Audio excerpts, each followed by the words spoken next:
Et rebonjour, et du coup, effectivement, je suis de nouveau avec Marie Villayer, cette fois-ci, qui va nous présenter une run de Sonic 2 en Eni%.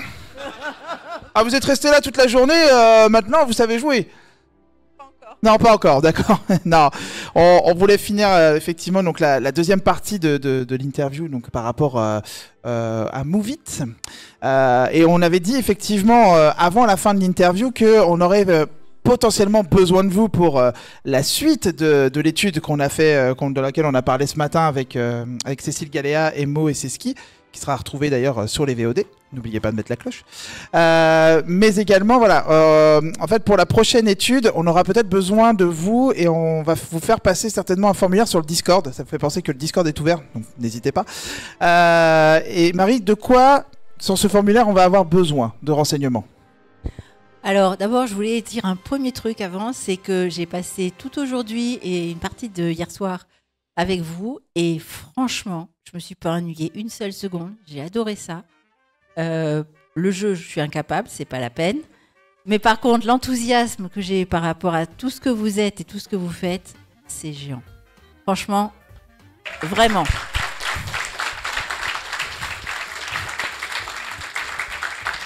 Et c'est pas pour être politiquement correct, c'est parce que je le pense, parce que si je le pensais pas, je serais pas restée toute la journée, sauf le moment où je suis allée faire des courses. Pour manger ce soir. Voilà, donc, soyons clairs. Donc, bon, merci à tous. Hein, d'abord, vraiment merci à tous d'être là. Bon, nous, ce qu'on a fait ce matin, bah, vous l'avez entendu, hein, on a raconté le premier passage et la fascination qu'on a dans cette équipe qui s'appelle Move It. C'est pas pour rien, c'est le mouvement, la préparation du mouvement et comment gagner en capacité de mouvement. Parce que les gens qu'on voit, ils n'ont pas les capacités de mouvement ou ils les ont perdues. Et donc, vous avez quelque chose d'extraordinaire, vous le savez, mais vous ne le savez pas à quel point, qui est la capacité de contrôler les mains avec un retour de l'information de la main qui est incroyablement rapide vers le cerveau, une anticipation comme en fait les gens aimeraient en avoir plus souvent, mais comme vous l'avez travaillé, ça veut dire qu'on peut le faire travailler à d'autres personnes. Une capacité aussi, dès que vous gagnez, ben, on sent que hop là, on a remis une pièce et ça va encore plus vite. Donc cette motivation, elle est extrêmement importante et là aussi on peut voir les gens qui n'en ont pas et essayer de leur faire retrouver cette motivation. Donc en fait, qu'est-ce qu'on a dans tout ça? On a des circuits moteurs qui s'activent, qui sont tous les circuits de la motricité, mais surtout de la programmation du mouvement et du retour sensitif, parce que vous le dites très bien, ce matin ils l'ont dit, les mains, on les sent bouger, même quand on regarde l'image. Donc en fait, on les sent bouger, ce retour c'est très important. La deuxième, bah, c'est la motivation. La troisième, c'est l'intelligence, parce qu'il y a de la stratégie. Et c'est ce que j'ai retenu. Et donc, en fait, c'est ça qui fait le cœur de la recherche de Move It. C'est pas que du mouvement, c'est toute la pensée qui accompagne, qui précède et qui suit le mouvement. Alors, on va avoir plusieurs manières de l'aborder. La première, eh bien, il y a une seule groupe de personnes qui est capable de faire à peu près la même chose que vous, qui peut bouger les deux mains en même temps. Ça s'appelle des mouvements en miroir. Ils ne le font pas exprès. Donc, par exemple, si je fais... Là, je vais faire silence. Je fais ça.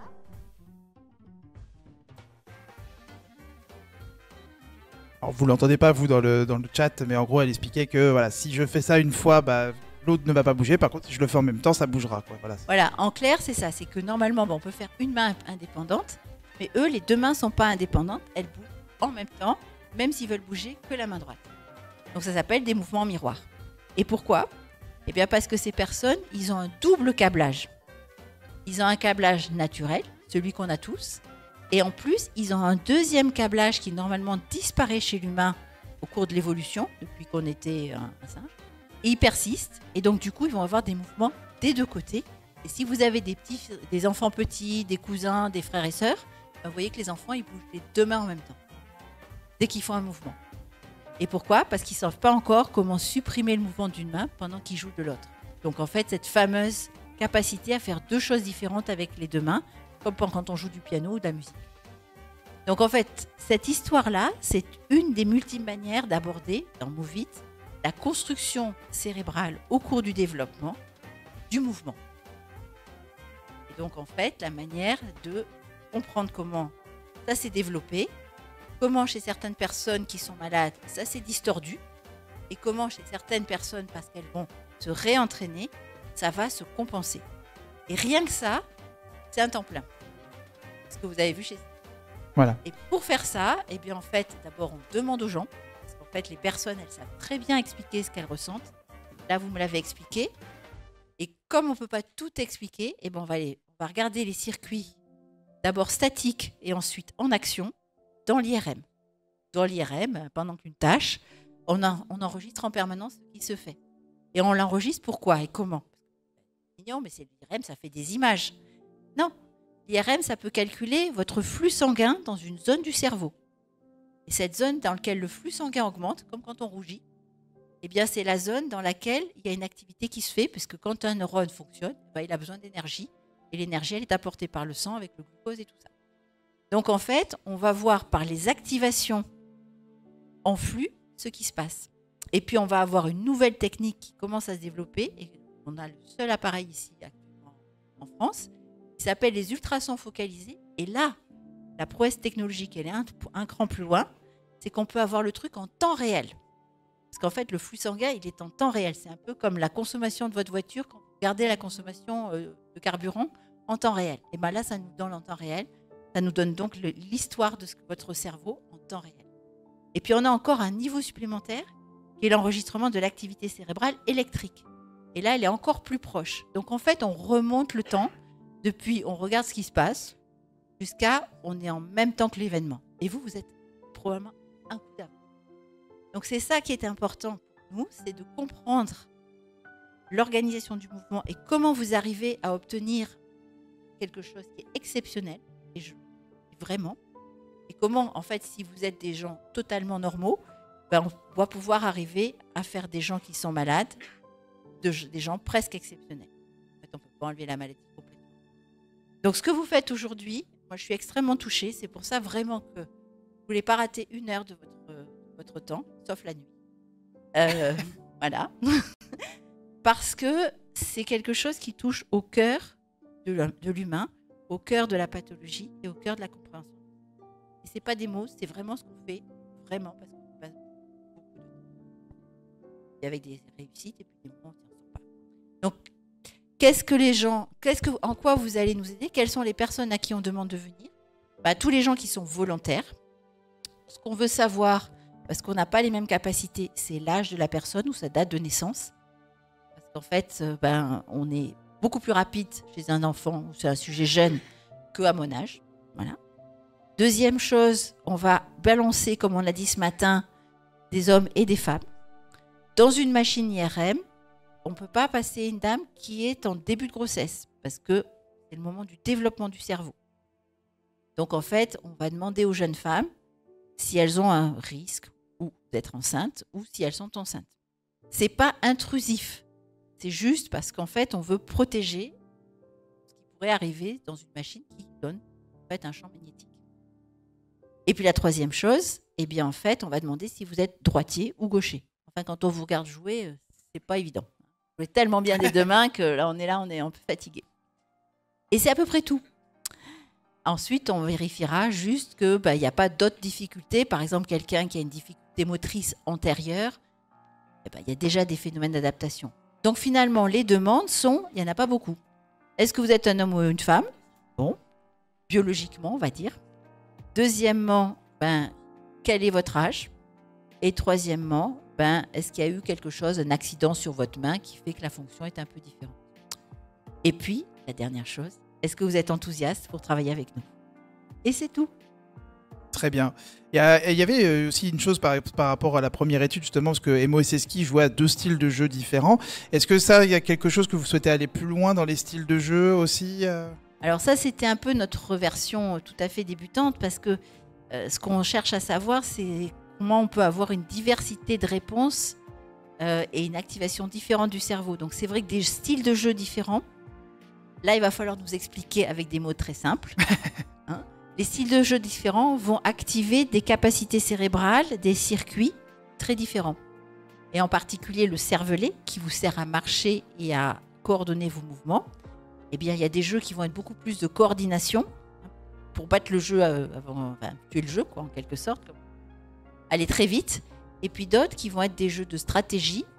Donc celui-là, ça va être plutôt les zones antérieures du cerveau. Donc on va demander des jeux différents pour pouvoir avoir des tests ou plutôt des mécanismes différents et des circuits différents. Et comme ça, on a échantillonné toutes les capacités du cerveau, ou au moins presque toutes. Ça marche. Est-ce que c'était clair ? Bah moi je pense. Est-ce que vous avez tout allait compris? Ok, il y aura une interro à la fin, vous inquiétez pas. On relève les copies, il n'y en a pas, mais voilà. Et Ça s'il y a marche. d'autres questions, je serai dehors et vous me posez Voilà. des questions, avec grand plaisir. En tout cas, merci beaucoup Marie d'être venue pour nous expliquer un peu tout ça et donc qu'on puisse lancer peut-être une deuxième vague d'études. Alors puis- oui, on va lancer une deuxième vague. Alors comme on a dit, ça sera sur Discord pour avoir les volontaires. Ensuite, la deuxième chose, c'est qu'on ne passe pas n'importe qui dans une machine comme ça. Il y a eu 2 volontaires, on l'a fait de manière un peu... Allez hop, on y va, on fait de la science. La science est très encadrée. Hein. C'est-à-dire qu'on a des autorisations qui doivent être faites. Il y a toute une législation de la protection de la personne sur son consentement, sur sa capacité à retirer son consentement. Si au milieu de la recherche, elle dit « j'en ai marre », ben, c'est un droit. Donc en fait, c'est aussi... Et toutes ces choses-là sont écrites. Elles sont écrites pour que la personne sache exactement ce qu'elle va faire et puis que la personne, elle ait aussi le droit de dire « je suis fatiguée, j'arrête ». Et là, on a tout à fait l'autorisation de dire « je suis fatiguée, j'arrête » dans tous les cas. Mais aussi, c'est compris dans votre consentement, le fait. Et puis, on peut même dire « mes données, vous pouvez les utiliser.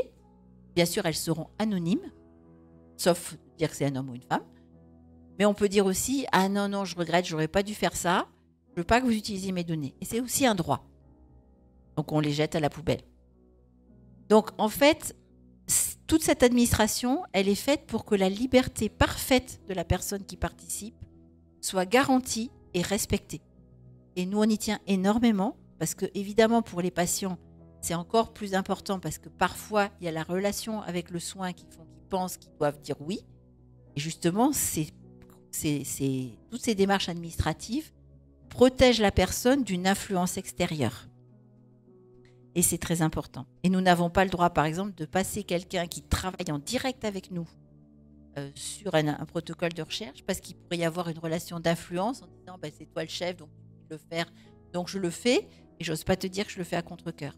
Donc en fait, les personnes peuvent le faire en complète liberté par rapport à elles-mêmes et par rapport à nous. Nous, tout ce qu'on vous garantit, c'est qu'on le fait dans les conditions de sécurité, de courtoisie, de respect et de rigueur scientifique. Et les personnes qui participent auront en fait le retour sur ce qu'ils ont fait, c'est-à-dire pas sur ce qu'ils ont fait de manière individuelle, parce qu'on n'y arrive pas tout à fait au niveau individuel, mais ce qu'ils ont fait au niveau du groupe. Et donc les résultats scientifiques, vous les aurez. Puis peut-être que l'année prochaine, vous reviendrez ici avec des nouvelles infos et puis on pourra vous Voilà. présenter tout cela, comme on l'a fait Ça, c'est très cette important année. parce que comme ça, vous savez que c'est quelque chose qui est donnant-donnant, mais dans le bon sens du terme.